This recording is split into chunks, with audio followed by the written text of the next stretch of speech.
สวัสดีจ้าสวัสดีท่านผู้ชมทุกท่านนี่เป็นผลการออกรางวัลหวยฮานอยเฉพาะกิจประจำวันที่25พฤษภาคม2569รางวัลเลข2ตัวรางเลขที่ออก9797รางวัลเลข5ตัวรางเลขที่ออก06897 06897รางวัลเลข2ตัวบนเลขที่ออก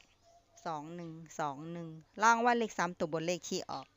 821รางวัลเลข5ตัวเลขที่ออก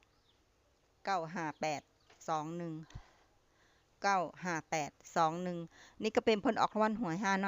อยเฉพาะกิจประจำวันที่25พฤษภาคม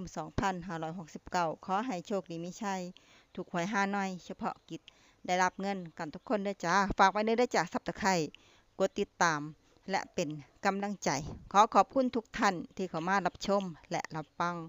แล้วมาพบกันใหม่ในผลการออกหวยฮานอยในเวลา 17:30 นาทีในฮานอยพิเศษสำหรับครั้งนี้ขอบคุณและสวัสดีจ้า